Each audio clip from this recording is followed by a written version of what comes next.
Why Islamic finance? What do former President Obasanjo of Nigeria, Nick the UK homebuyer, and Faisal the American college student all have in common? They're all trying to pay off loans that seem to increase every single day. What started off with a seemingly small interest rate ballooned into something completely unattainable. We'll look at each of their examples a little later. First, let's answer the big question on everyone's mind. How is Islamic finance different from conventional finance? It looks the same. The result is often the same. What's the difference? Well, the best way to find out is with a simple real-world comparison.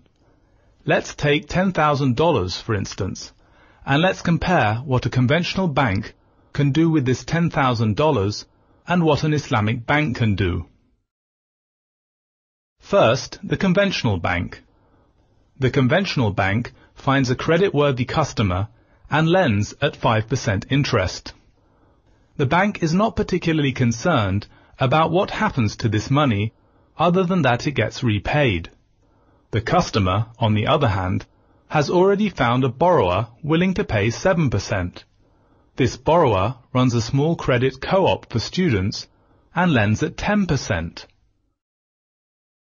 One of these students is enterprising enough to lend to his unemployed brother at 15%, who has just discovered the power of compounding interest and now lends to street vendors at 25%. We could go on, but you get the idea. As we speak, there are poor people paying upwards of 40% per month. Now obviously we can't blame conventional banks for everything that happens after they've made the initial loan, but we can blame the power of compounded interest. Interest and the fact that you don't need actual cash to lend money means that the original $10,000 could keep passing hands until we pump out over $100,000 of artificial wealth. Artificial is right. How much actual cash is there? Only $10,000. With interest, we managed to turn $10,000 into much more. Now what happens if the street vendors go out of business? Or the unemployed brother doesn't find his job? Or the credit co-op goes bankrupt? That's right, loans don't get repaid. And if enough people can't repay their loans, lenders get into all sorts of trouble. This vicious cycle sets off a domino effect of defaults. And imagine that instead of a $10,000 personal loan, it's $1 million business loan, or $1 billion World Bank loan. Compounding interest grows so fast that borrowers are often unable to repay. People, economies, and the environment pay the price as we grow more desperate to meet rising debts. So are we surprised when billions of dollars vanish into thin air? Let's take the example of the Islamic Bank. With this $10,000, the Islamic Bank only invests in actual assets and services. It might buy machinery, lease out a car, or invest in a small business. But throughout, the transaction is always tied to a real asset or service. And this is the central point. We can't simply compound assets and services like we can compound interest-based loans. An asset or service can only have one buyer and one seller at any given time. Interest, on the other hand, allows cash to circulate and grow into enormous sums. That's the difference between Islamic finance and conventional finance. The difference between buying and selling something real and borrowing and lending something fleeting. In recent years, we've witnessed the most dramatic global financial downturn seen in decades. What began as a housing bubble soon became a subprime credit crisis. And what many thought would remain a credit crisis soon spread into a global financial meltdown. It devastated every corner of the world. And while these events affected most of us negatively, there was one silver lining. People finally gave a serious look at alternative forms of finance, and many people stopped believing that interest could solve all problems. Understanding what caused these events serves as our starting point for understanding Islamic finance and how it differs from conventional finance. What conventional finance enables is the ability to sell money when there is no money, to sell assets before there are any underlying assets, and to allow debts to grow unchecked while borrowers become more desperate. Interest creates an artificial money supply that isn't backed by real assets. The result? Increased inflation, heightened volatility, richer rich, and poorer poor. Let's look at 3 practical examples that show just how Islamic finance is different from and better than conventional finance.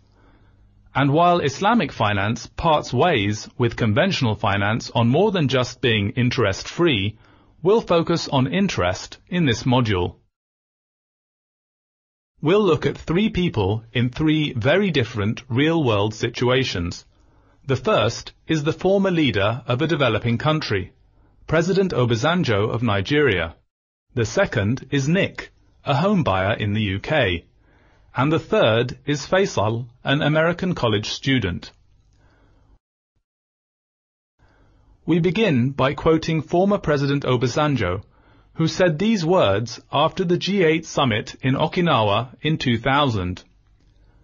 All that we had borrowed up to 1985 or 1986 was around $5 billion, and we have paid about $16 billion, yet we are still being told that we owe about $28 billion. That $28 billion came about because of the injustice in the foreign creditors' interest rates. If you ask me, what is the worst thing in the world, I will say it is compound interest. It seems unbelievable, but sadly, it's typical. Developing countries start off with relatively small loans and remain saddled with huge amounts of growing debt for generations. And remember, this could be Nigeria or any other poor country. To give just one other example, during the years leading up to the 1997 Asian collapse, Indonesia's foreign debt as a percentage of GDP was over 60%. So Nigeria is certainly not an isolated example. There are countless more. How did borrowing just $5 billion end up in having to pay $44 billion in total? Let's open up a spreadsheet and find out. For the sake of simplicity, we'll just grow $5 billion into $44 billion between 1985 and 2000 and see what interest rate we get.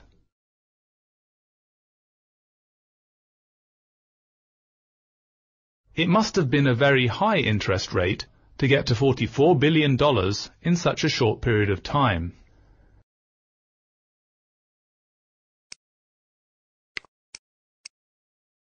So let's start off with 40% per annum.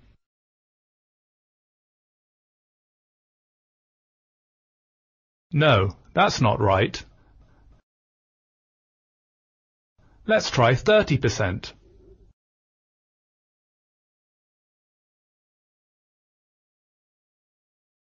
That still gives us a very high number. It turns out that to grow $5 billion into $44 billion takes an interest rate of only 15.6%. Now, on the face of it, around 15% doesn't sound exorbitant. It doesn't seem unfair, and technically it isn't even illegal according to international law. In fact, we personally know of banks that charge high-risk credits upwards of 30% interest rates. But every day, numerous countries find themselves in the same predicament as Nigeria. UNICEF estimates that over 500,000 children under the age of 5 die each year around the world as a result of the debt crisis. But as we've seen, it's not the debt that's the problem, it's the compounding interest.